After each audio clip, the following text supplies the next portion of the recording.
I'm Matt Lawrence. I'm a producer, mixer engineer and Dolby Atmos mix engineer. I cut my teeth working with Van Morrison, I think 7 albums. Then got to work with artists like Adele, Amy Winehouse, Mumford & Sons, which was lucky enough to get me a Grammy. My time then at Metropolis as chief engineer got me working on lots of SACD 5.1 projects, which is, as you probably know, the precursor to immersive, which is what we're here to talk about. So I'm here at TYX, which has been a great find for me. It's such an awesome place to be. The room sounds amazing. It's super easy. I can just turn up with my laptop. The breakthrough was I can just rock up with a complex session with all my nuanced plugins, and I know it will work. I had great plans to build an Atmos room of my own, but I found with TYX, I don't need to. I can just rock up and use this. I've done a lot of Atmos mixes for a great many artists now, and I can get so well prepared at my studio. I love my studio. It sounds amazing as a stereo studio. I have everything ready to go, and I come here and just go immersive. And it can happen quite quickly because it just works first time. There's no messing around. It's my system, so I can take it back to mine. And if I do need to check, I can sort of set up my surround system to triple check there's no problems. But critical surround panning and mixing and EQing happens here. What's refreshing here is that I plugged one cable in and everything has just worked. I found it incredibly intuitive. There's very few menus in a good way. There's a couple of clearly labeled menus. It's very easy to go in. It's very intuitive. When I poked around the menu trying to familiarize myself and just check I understood what was going on where, I could see that all the EQ and compensation had already been set up. That's all TYX specific. I don't need to think about that, have any other compensation running anywhere else in my system. I just plug in with confidence, knowing that it's been set up for the room. And it was very clear, very easy. Off I went, mixing straight away. I've worked in many Atmos rooms. Some of them are network based, and it has led to a few problems. As you may know, it can be quite complex and things can be either set up differently for the last person. Some of these systems you might touch on once every 3 months. So you learn the system, you know what you're doing for that session, but 3 months later, I've worked on 50 other projects and I can't remember how it was set up before. It can be incredibly frustrating, incredibly time consuming. And there's that nervy thing. When you know it's working, you mix with confidence. When you think it's working and you hope it's working, there's a niggle and you don't quite bring your best to the mix. So having one lead, you know it works. It's never been a problem for me. It just means I'm mixing with absolute confidence from the off. So here we are with Mountjoy's Sheep from the self-titled album. This is the moment on the record, I think, for Atmos. This is a bed of ukes and various Atmos sounds that we took further and further away from the stems. I was speaking to John Gilbert, the producer, and he just eventually gave me the whole Pro Tools session. And I've got like every one of the tracks here. Each one is getting a bit of love, panning into its own little spot or shimmering, just held in one area, but just moving a little bit to keep your interest and pique your interest. It's such a beautiful start to the record. I'm very proud of it and I can't wait for the guys to hear it. Take a listen.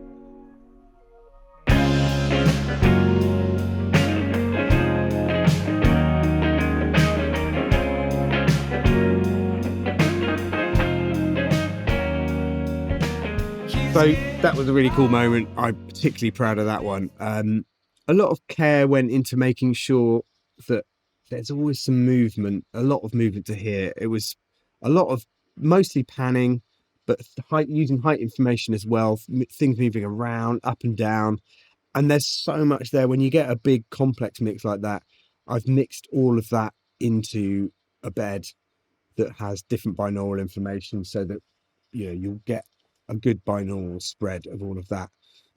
Trying to run a separate object for each of those little elements would never have been possible. But yeah, a binaural bed will give us a good sense of space when we hear that on headphones. Coming out of such a dreamy section is always going to be hard. How do we bring sharp focus?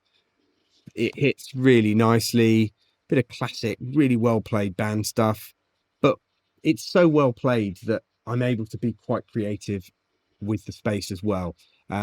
You guys may find when you try and pull things away in the stereo, if the playing isn't up to it, you suddenly show some errors that were never really supposed to be shown, or just some playing that's hidden in that stereo image that you have to be really careful. These guys are so good and it's so well performed that there's none of that. I get pretty much carte blanche to be able to place things where I want them, as long as I don't destroy the groove of the song. You know, if you pull too many of the key groove elements away, the whole thing collapses. It's a terrible, terrible thing to do. So you need to identify when you've gone too far with that. But the drums are locked in, the groove is solid, and I've been able to really pull those guitars and a kind of call and answer front and back thing, giving a really good sense of space. But it's, as I said, coming out of the dreamy section, it's a good sharp jolt, but keeps us immersive. Have a listen.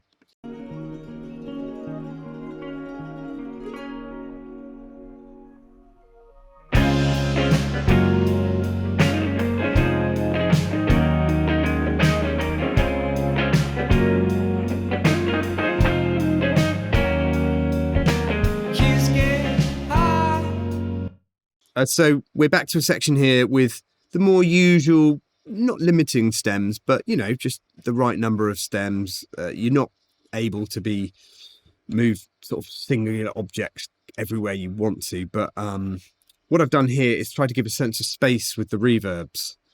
So I have the vocal. Predominantly, I like this band mix to be slightly forward facing, although we're being immersive. The drums and vocals, bass tend to be towards the front. But I have an effect stem here, and I'm able to put that space behind us and above us, and it really gives a great sense of being right in it. It's so immersive. It's so great. And to have the BVs mostly behind us as well just gives us this incredible immersive space here.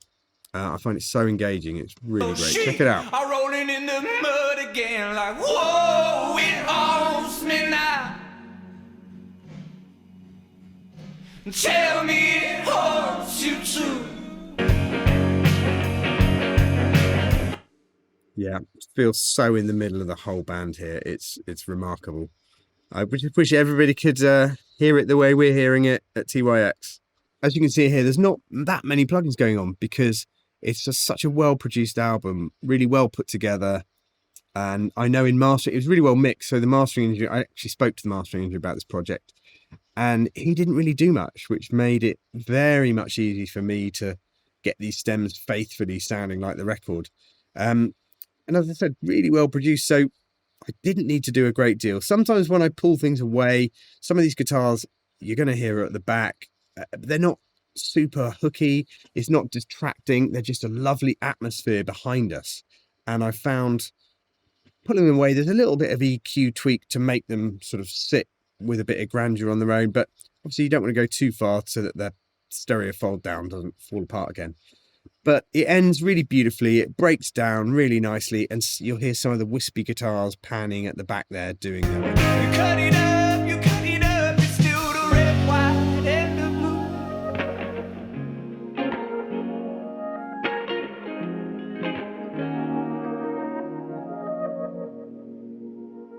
blue. Yeah. Such a great way to end, such a great song, absolute pleasure to work on, and so easy to do here. Thanks Jack and TYX, and thanks Auria, sounds brilliant.